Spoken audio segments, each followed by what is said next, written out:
উত্তর আফ্রিকার মরক্কোতে আটলাস পাহাড়ের কোলে ছোট্ট এক গ্রাম তাফিল আলেত। শত শত বছর ধরে এখানে খেজুর বাগান, কাদামাটির প্রাসাদ আর বণিকদের ক্যারাভান চলাচল করত। এই গ্রামে থাকত এক দরিদ্র মেয়ে, নাম সুমাইয়া। তার বাবা উট চালক ছিলেন। অনেক দূরের শহরে পণ্য বহন করতেন। বাবা মারা যাওয়ার পর মা তাঁত বুনে সংসার চালাতেন। সুমাইয়া জ্ঞানপিপাসু মেয়ে, মসজিদের ইমামের কাছে কোরআন শিখত। তার স্বপ্ন ছিল বড় হয়ে আল্লাহর পথে জ্ঞান ছড়ানো। একদিন সুমাইয়া মরুভূমির প্রান্তে খেলতে গিয়ে হঠাৎ একটি পুরনো ধ্বংসস্তূপে প্রবেশ করল। সেখানে ভাঙা দেওয়ালের ফাঁকে একটা অদ্ভুত দরজা চোখে পড়ল। দরজার উপরে খোদাই করা ছিল আরবি হরফ। লেখা ছিল, ধন সম্পদে মুগ্ধ হয়েও না, এটি কেবল ফিতনা। সাহস করে দরজা ঠেলে ভিতরে ঢুকে গেল। ভেতরে ছিল মাটির নিচে লুকানো এক পুরনো সিন্দুক। কষ্ট করে খোলার পর চোখ ধাঁধানো সোনার মুদ্রা, রূপার অলঙ্কার আর রত্ন বেরিয়ে এলো। সাথে ছিল একটি পুরনো পাণ্ডুলিপি। সেখানে কোরআনের একটি আয়াত লেখা, ধন সম্পদ ও সন্তান সন্ততি কেবল পরীক্ষা, আর আল্লাহর কাছে রয়েছে মহাপুরস্কার। সূরা তাগাবুন। সুমাইয়া প্রথমে ভয় পেল, কিন্তু ধনের ঝলকানি তাকে টানল। সে কিছু মুদ্রা লুকিয়ে বাড়ি নিয়ে গেল। বাজারে বিক্রি করে সুন্দর পোশাক কিনল। গ্রামবাসীরা অবাক হল, দরিদ্র মেয়ে হঠাৎ এত টাকার মালিক হলো কিভাবে? সুমাইয়ের মা টের পেলেন কিছু একটা গোপন আছে। তিনি মেয়েকে প্রশ্ন করলেন। সুমাইয়া সত্যি অস্বীকার করল। মা কেঁদে বললেন, মা, আল্লাহর রহমত ছাড়া কেউ ধন পায় না, কিন্তু যদি সেই ধন হালাল পথে ব্যবহার না করো তবে এটাই তোমার জন্য গজব হবে। ধনের খবর ছড়িয়ে পড়তেই গ্রামে হইচই শুরু হলো। কেউ বিয়ের প্রস্তাব নিয়ে এলো, কেউ বন্ধুত্ব দেখিয়ে ধন চাইল, আবার কেউ চুরি করার ষড়যন্ত্র করল। সুমাইয়া বুঝল ধন তাকে সুখ নয় বরং বিপদে ফেলছে। সে মরক্কোর বিখ্যাত শহর ফেজের এক আলেমের কাছে গেল। আলেম তাকে বললেন, মেয়ে, তুমি যে ধন পেয়েছ তা আল্লাহর পরীক্ষা। নবী করিম সাল্লাল্লাহু আলাইহি ওয়াসাল্লাম বলেছেন, মানুষের প্রকৃত ধন হল অন্তরের সন্তুষ্টি। যদি তুমি এই ধন দরিদ্র ও আল্লাহর রাস্তায় খরচ করো তবে এটি তোমার জন্য জান্নাতের সেতু হবে। আলেমের উপদেশে সুমাইয়া বড় সিদ্ধান্ত নিল। ধনের একটি বড় অংশ সে মসজিদ সংস্কারে, এতিমদের জন্য এবং ভ্রমণকারী দরিদ্র মুসলমানদের সহায়তায় দান করল। অন্য অংশ সে মাকে দিয়ে গরিব নারীদের জন্য তাঁতের কাজের ব্যবস্থা করল। ব্যক্তিগত বিলাসিতায় সে প্রায় কিছুই ব্যয় করল না। ধন বিতরণের পর গ্রামের লোকেরা অবাক হল। আগে যারা লোভী ছিল তারা লজ্জিত হল। সুমাইয়ার নাম ছড়িয়ে পড়ল চারদিকে। সে মরুভূমির দানশীলা কন্যা নামে পরিচিত হল। মরুভূমির মানুষ তার কাছে শিক্ষা নিতে আসত। ধন শেষ হলেও তার জ্ঞান, সততা আর খোদাভীতি তাকে মহান করল। বৃদ্ধ বয়সে সুমাইয়া প্রায় তরুণদের বলতো, আমি ধন পেয়েছিলাম, কিন্তু আল্লাহর পথে খরচ করার পরেই প্রকৃত শান্তি পেয়েছি। ধন সম্পদ তোমার, আমার বা কারো নয়, এটা কেবল আল্লাহর আমানত। এই গল্পটি থেকে আমরা শিক্ষা পাই, ধন সম্পদ সুখের উৎস নয় বরং আল্লাহর পরীক্ষা। লোভ মানুষের ধ্বংস ডেকে আনে, দান সৎকা আল্লাহর রহমত বাড়ায়। প্রকৃত ধন হল অন্তরের প্রশান্তি। মরক্কোর পাহাড়ি অঞ্চলের এক শান্ত গ্রামে বাস করতেন এক বৃদ্ধ, নাম আব্দুল কাদির। বয়স 70-এর কাছাকাছি, দেহ দুর্বল, কিন্তু অন্তর ছিল অটল, ইমানের আলোয় ভরা। তার কোনো সন্তান ছিল না। স্ত্রী বহু বছর আগে ইন্তেকাল করেছেন। এখন একাকী জীবনযাপন করতেন। জীবিকা ছিল খেজুর বাগান থেকে খেজুর বিক্রি করে। প্রতিদিন ফজরের নামাজ শেষে তিনি হাত তুলে আল্লাহর কাছে দীর্ঘ দোয়া করতেন। গ্রামের মানুষ তাকে সম্মান করত, কারণ তিনি আল্লাহভীরু, সত্যবাদী ও পরহেজগার ছিলেন। গ্রামে সবাই কম বেশি সুখে শান্তিতে থাকলেও আব্দুল কাদিরের কষ্ট ছিল অসীম। তার শরীর ভেঙে গিয়েছিল, কাজ করার শক্তি প্রায় শেষ। মাঝে মাঝে কয়েকদিন না খেয়ে থাকতে হতো।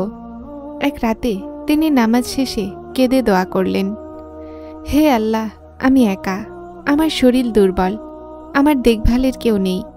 তুমি কি আমাকে এমন কাউকে দেবে যে আমার শেষ জীবনে আমাকে সহায়তা করবে? আর তুমি কি আমার মৃত্যু যেন ঈমানের সাথে হয় সেই ব্যবস্থা করবে? হাদিসে রাসূল সাল্লাল্লাহু আলাইহি ওয়াসাল্লাম বলেছেন, দোয়া ইবাদতের মূল। এবং আরেক হাদিসে এসেছে, তোমাদের মধ্যে কারো দোয়া আল্লাহ কবুল করেন যতক্ষণ না সে অস্থির হয়ে বলে, আমি দোয়া করলাম কিন্তু কবুল হলো না। সহিহ বুখারী, সহিহ মুসলিম। আব্দুল কাদির এই হাদিস সবসময় মনে রাখতেন, তাই তিনি কখনো দোয়ায় ক্লান্ত হতেন না। একদিন বিকেলে গ্রামীণ মসজিদ থেকে বের হচ্ছিলেন বৃদ্ধ। তখন এক অচেনা ভ্রমণকারী তরুণ এসে তাকে সালাম দিল। তরুণটি ক্লান্ত, ক্ষুধার্ত ও পিপাসার্ত ছিল। বৃদ্ধ তাকে নিজের ঘরে নিয়ে এলেন, খেজুর আর পানি খাওয়ালেন। রাতের বেলা নামাজ শেষে বৃদ্ধ তার জন্যও দোয়া করলেন। সকালে তরুণটি কেঁদে বলল, চাচা, আপনি আমার জন্য যা করলেন আমি জীবনে ভুলব না। আমি এখানেই থেকে আপনার সেবা করতে চাই। আব্দুল কাদির বুঝলেন আল্লাহ তার দোয়া কবুল করেছেন। তিনি সন্তান চাননি, কিন্তু আল্লাহ তাকে একজন সহায়ক পাঠিয়েছেন। তরুণটির নাম ছিল হাসান। সে বৃদ্ধের খেজুর বাগানে কাজ শুরু করল, বৃদ্ধের দেখাশোনা করল। গ্রামে সবাই অবাক হল, এতিম ছেলেটি কিভাবে হঠাৎ এই বৃদ্ধের সাথে থেকে যাচ্ছে। কিন্তু জীবন সবসময় সহজ নয়। কিছু লোভী গ্রামবাসী ভাবল, বৃদ্ধ মারা গেলে তার বাগান তো আমাদের দখলে আসবে। তারা নানান ষড়যন্ত্র শুরু করল। হাসানকে ভয় দেখাতে লাগল, বৃদ্ধের সাথে থেকো না, তিনি মারা গেলে তোমাকে কিছুই দেবে না। কিন্তু হাসান বলল, আমি লোভে এখানে আসিনি, আমি আল্লাহর জন্য তার সেবা করছি। বৃদ্ধ আব্দুল কাদির রাতে নামাজে কেঁদে কেঁদে দোয়া করতেন, হে আল্লাহ, যারা মন্দ পরিকল্পনা করছে তুমি তাদের পরিকল্পনা ভেঙে দাও। আর যে তরুণ আমার খেদমত করছে তুমি তাকে ঈমানের আলোয় উজ্জ্বল করো। কিছুদিন পরই সেই লোভী লোকেরা নিজেদের মধ্যে ঝগড়া করে লজ্জিত হল। গ্রামে তাদের সম্মান নষ্ট হল। সবাই বুঝল বৃদ্ধের দোয়া আল্লাহ কবুল করেছেন। এক রাতে হাসান স্বপ্ন দেখল, সে আর বৃদ্ধ মসজিদের ভেতরে কোরআন তেলাওয়াত করছে, আর আকাশ থেকে নূরের আলো নেমে আসছে। সে স্বপ্নটি বৃদ্ধকে বলল। বৃদ্ধ কান্নায় ভেঙে পড়লেন। তিনি বললেন, হে আল্লাহ, তুমি এই তরুণকে হেদায়েতের নূর দান করেছ। বৃদ্ধের শরীর ক্রমেই দুর্বল হয়ে যাচ্ছিল। এক রাতে তাহাজ্জুদের নামাজ শেষে তিনি দীর্ঘ দোয়া করলেন, হে আল্লাহ, আমার মৃত্যু যেন লা ইলাহা ইল্লাল্লাহ মুখে নিয়ে হয়। আমার কবরকে জান্নাতের বাগান বানিয়ে দাও।